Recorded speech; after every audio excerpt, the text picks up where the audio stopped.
Claudette Colvin. While Rosa Parks' name may be synonymous with the Montgomery bus boycott, Claudette Colvin came first. On March 2, 1955, 15-year-old Colvin was on her way home from high school in Montgomery, Alabama, when she refused to give up her seat to a white woman and moved to the back of the bus. She was handcuffed and arrested for her refusal. Colvin says, "All I remember is that I was not going to walk off the bus voluntarily." The incident occurred 9 months prior to Rosa Parks' famed refusal.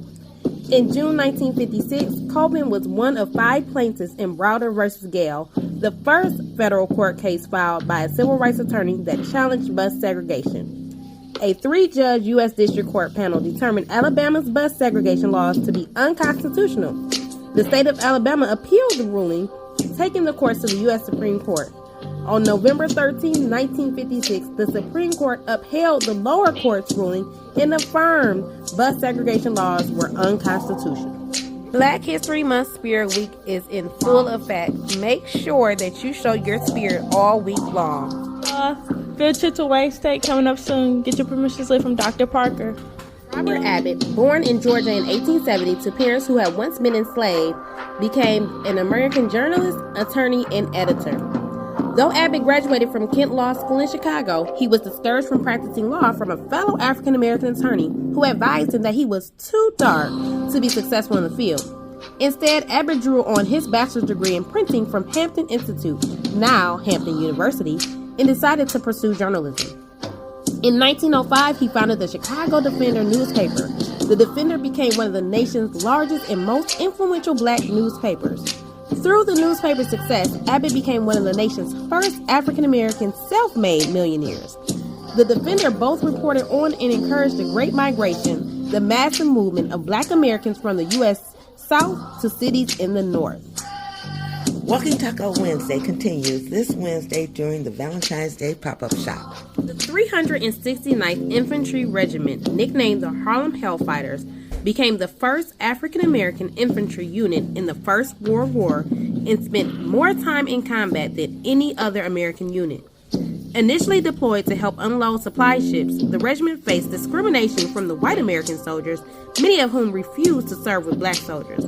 The regiment was then loaned to the French Army, which was in need of reinforcements, and welcomed the Hellfighters and spent 191 days on the front lines.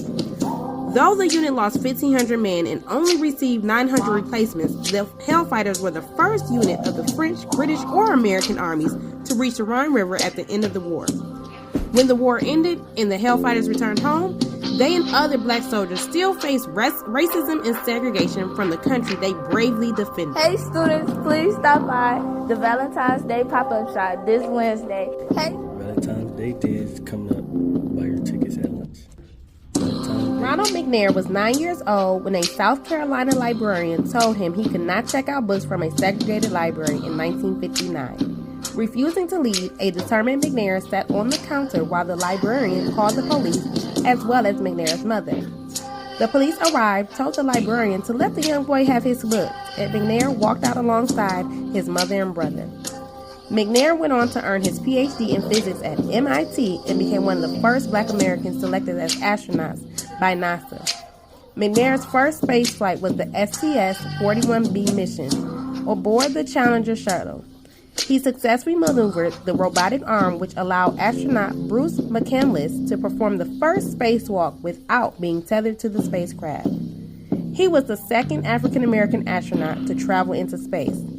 The second spaceflight for McNair would be his last. He, along with 6 other NASA astronauts, were aboard the Space Shuttle Challenger when it exploded 73 seconds after takeoff in 1986. He was 35 at the time of his death.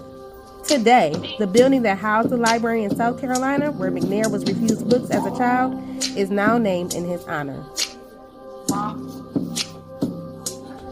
What's up, y'all? Senior Pennant is February 29th. Last day to buy your tickets is February 16th on this Friday. Get y'all stuff. Alongside Jesse Owens, Alice Coachman is an important name to remember in the field of athletics. Coachman was the first black woman to win an Olympic gold medal. Coachman's medal was achieved at the 1948 Olympic Games in London, where she leapt 5 feet 6 1/8 inches to earn the top spot in the high jump. After her win, Coachman returned to the United States, where she was celebrated with motorcade parades, yet faced strict segregation in the South. She retired from track and field and became a teacher. In 1952, Coachman achieved another historic first, becoming the first black woman to endorse an international product when Coca-Cola hired her to become a spokeswoman for the brand.